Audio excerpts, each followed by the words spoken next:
ప్రకటన గ్రంథము 3వ అధ్యాయము. సార్దీస్‌లో ఉన్న సంఘపు దూతకు ఈలాగు వ్రాయము. 7 నక్షత్రములను దేవుని ఏడాత్మలను గలవాడు చెప్పు సంగతులేవనగా, నీ క్రియలను నేనెరుగుదును. ఏమనగా, జీవించుచున్నావన్న పేరు మాత్రమున్నది గాని నీవు మృతుడవే.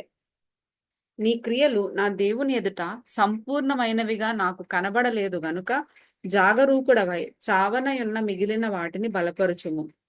నీవేలాగు ఉపదేశము పొందితివో, ఏలాగు వింటివో జ్ఞాపకము చేసుకొని దానిని గైకొనుచు మారు మనస్సు పొందుము.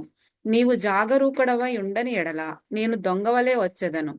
ఏ గడియను నీ మీదికి వచ్చెదనో నీకు తెలియనే తెలియదు.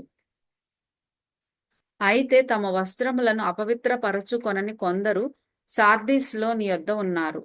వారు అర్హులు గనక తెల్లని వస్త్రములు ధరించుకొని నాతో కూడా సంచరించెదరు. జయించువాడు అలాగున తెల్లని వస్త్రములు ధరించుకొనును. జీవగ్రంథములో నుండి అతని పేరెంత మాత్రమును తుడుపు పెట్టక నా తండ్రి ఎదుటను ఆయన దూతల ఎదుటను అతని పేరు ఒప్పుకొందును. సంఘములతో ఆత్మ చెప్పుచున్న మాట చెవిగలవాడు వినుగాక. ఫిలదెల్ఫియాలో ఉన్న సంఘపు దూతకు ఈలాగు వ్రాయము.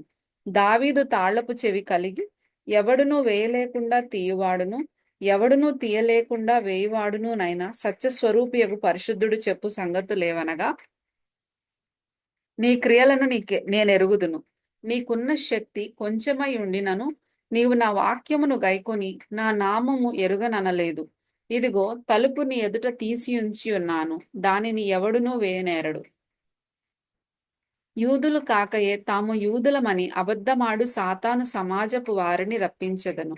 వారు వచ్చి నీ పాదముల ఎదుట పడి నమస్కారము చేసి, ఇదిగో నేను నిన్ను ప్రేమించితినని తెలుసుకొనున్నట్లు చేసెదను. నీవు నా ఓర్పు విషయమైన వాక్యమును గైకొంటివి గనుక భూనివాసులను శోధించుటకు లోకమంతటి మీదికి రాబోవు శోధన కాలములో నేనును నిన్ను కాపాడెదను. నేను త్వరగా వచ్చుచున్నాను. ఎవడునూ నీ కిరీటమును అపహరింపకుండునట్లు నీకు కలిగిన దానిని గట్టిగా పట్టుకొనుము. జయించు వానిని నా దేవుని ఆలయములో ఒక స్తంభముగా చేసెదను. అందులో నుండి వాడు ఇక మీదట ఎన్నటికిని వెలుపలికి పోడు.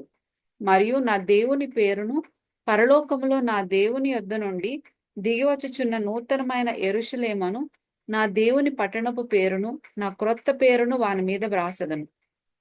సంగములతో ఆత్మ చెప్పుచున్న మాట చెవిగలవాడు వినుగాక. లవొదికీయలో ఉన్న సంఘపు దూతకు ఈలాగు వ్రాయము. ఆమేన్ అనువాడును, నమ్మకమైన సత్య సాక్షియు, దేవుని సృష్టికి ఆదియునైన వాడు చెప్పు సంగతులేమనగా, నీ క్రియలను నేనెరుగుదును. నీవు చల్లగానైనను వెచ్చగానైనను లేవు. నీవు చల్లగానైనను వెచ్చగానైనను ఉండిన మేలు. నీవు వెచ్చగానైనను చల్లగానైనను ఉండక నులివెచ్చనగా ఉన్నావు గనుక నేను నిన్ను నా నోట నుండి ఉమ్మివేయనుద్దేశించుచున్నాను. నీవు దౌర్భాగ్యుడవును, దిక్కుమాలిన వాడవును, దరిద్రుడవును, గ్రుడ్డివాడవును, దిగంబరుడవునై ఉన్నావని ఎరుగక, నేను ధనవంతుడను, ధనవృద్ధి చేసుకున్నాను, నాకేమీ కొదవలేదని చెప్పుకొనుచున్నావు. నీవు ధనవృద్ధి చేసుకొనున్నట్లు అగ్నిలో పుటము వేయబడిన బంగారమును, నీ దిశముల సిగ్గు కనపడకుండునట్లు ధరించుకొనుటకు తెల్లని వస్త్రములను, నీకు దృష్టి కలుగునట్లు నీ కన్నులకు కాటుకను నా యొద్ద కొనుమని నీకు బుద్ధి చెప్పుచున్నాను. నేను ప్రేమించు వారినందరినీ గద్దించి శిక్షించుచున్నాను గనుక నీవు ఆసక్తి కలిగి మారు మనస్సు పొందుము. ఇదిగో, నేను తలుపునొద్ద నిలుచుండి తట్టుచున్నాను.